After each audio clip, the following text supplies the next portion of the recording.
ആലപ്പുഴയിലെ ഹൈബ്രിഡ് കഞ്ചാവ് കേസുമായി ബന്ധപ്പെട്ട ചോദ്യം ചെയ്യലുകളിലേക്ക് പോകാം. അവിടെ ഇത് ഏറ്റവും പ്രധാനപ്പെട്ടത് ഈ ബിഗ് ബോസ് താരം ജിൻഡോയെ ചോദ്യം ചെയ്യും എന്നതാണ്. ഒപ്പം തന്നെ സിനിമാ മേഖലയിൽ നിന്നുള്ളൊരു നിർമ്മാതാവിന്റെ സഹായിയായ ജോഷി എന്ന് പറയുന്ന വ്യക്തിയെ കൂടി ഇപ്പോൾ ചോദ്യം ചെയ്യുന്നുണ്ട്. വിവരങ്ങളുമായി ഷാജഹാൻ ആലപ്പുഴയിൽ നിന്ന് ചേരുകയാണ്.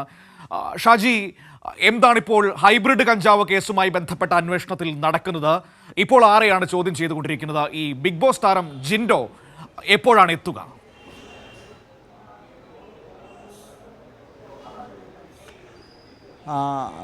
മനു, രാവിലെ മുതൽ തന്നെ മാധ്യമപ്രവർത്തകരെല്ലാവരും തന്നെ ഇവർക്കായിട്ട് കാത്തിരിക്കുകയാണ്. ഏതാണ്ട് 1 മണിക്കൂർ മുൻപാണ് ജോഷി ഇവിടെ എത്തിച്ചേർന്നത്. അദ്ദേഹത്തെ ഇപ്പോൾ ചോദ്യം ചെയ്തു വരികയാണ്. അദ്ദേഹം അതിനുശേഷം പുറത്തിറങ്ങിയിരുന്നു. അവർക്ക് തസ്ലിമയായിട്ട് ബന്ധമുണ്ട്, സാമ്പത്തിക ഇടപാടുകളാണ്, മയക്കുമരുന്നോ കഞ്ചാവോ അങ്ങനെ അത്തരത്തിലൊരു ബന്ധം ഇവർ തമ്മിലില്ല എന്ന് തന്നെയാണ് തീർത്ത് മാധ്യമങ്ങളോട് പറഞ്ഞത്. അത്തരത്തിൽ തന്നെയാണ് ഒരു അന്വേഷണ ഉദ്യോഗസ്ഥന് മുമ്പിലും മൊഴി നൽകിയത്.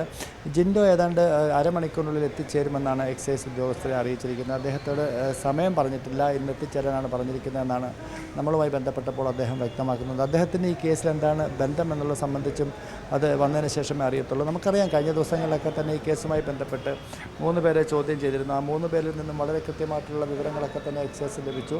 ഈ കേസിൽ തുടരന്വേഷണത്തിന് അത് വളരെ സഹായകരമായിട്ടുണ്ട് എന്നാണ് എക്സൈസ് പറഞ്ഞത്. എന്തായാലും അവരെ 3 പേരെയും ഈ കേസിൽ ഉൾപ്പെട്ടിട്ടില്ല. നിലവിലുള്ള ഈ കേസിൽ ഇപ്പം ഷൈൻ ടോം ആണെങ്കിലും അതോടൊപ്പം തന്നെ ശ്രീനാഥ് ബാസി ആണെങ്കിലും അവരാരും തന്നെ ആ കേസിൽ ഉൾപ്പെട്ടിരുന്നില്ല.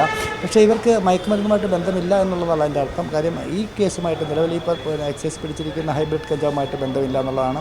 അപ്പോൾ ആ ചോദ്യം ചെയ്യുന്നതിനിടയിൽ ചില ശാരീരിക അസ്വസ്ഥതകൾ പ്രകടിപ്പിച്ചതിനെ തുടർന്നാണ് ഷൈൻ ടോമിനെ തൊടുപുഴയിലേക്ക് മാറ്റിയിരിക്കുന്നത്. ഇപ്പോൾ എല്ലാവരും ഈ കേസുമായി ബന്ധപ്പെട്ട് ഇപ്പോൾ വരാനുള്ളത് ജിൻഡോയാണ്. ജിൻഡോയുടെ വരവും പ്രതീക്ഷിച്ചിരിക്കുകയാണ്. ഇയാൾക്ക് എന്താണ് ഇതിൻ്റെ അകത്തുള്ള പങ്ക് എന്നുള്ളത് സംബന്ധിച്ച് വ്യക്തമല്ല. എന്തായാലും സിനിമാ മേഖലയിൽ വ്യാപകമായിക്കൊണ്ടിരിക്കുന്ന മയക്കുമരുന്ന് ലോബികളെക്കുറിച്ചുള്ള വിവരങ്ങളൊക്കെ തന്നെ എക്സൈസിന് വ്യക്തമായി കഴിഞ്ഞു. ഇനിയിപ്പോൾ ആരിലേക്കൊക്കെയാണ് ഈ അന്വേഷണം നീളുന്നത് എന്നുള്ളത് വരും ദിവസങ്ങളിൽ അറിയാൻ സാധിക്കും. എന്തായാലും കൃത്യമായിട്ടുള്ള വിവരങ്ങൾ എക്സൈസിന് ലഭിച്ചു കഴിഞ്ഞു. അവർ അത് തുറന്നു പറയാൻ തയ്യാറാകുന്നില്ല. കാര്യം അന്വേഷണത്തെ ബാധിക്കുന്നത് കൊണ്ട് തന്നെ അത്തരം കാര്യങ്ങളൊന്നും വ്യക്തമാക്കുന്നില്ല എന്നേ ഉള്ളൂ. മനോ, ശരി. ഷാജഹാൻ ആലപ്പുഴയിൽ നിന്ന് വിവരങ്ങൾ നൽകിയത്.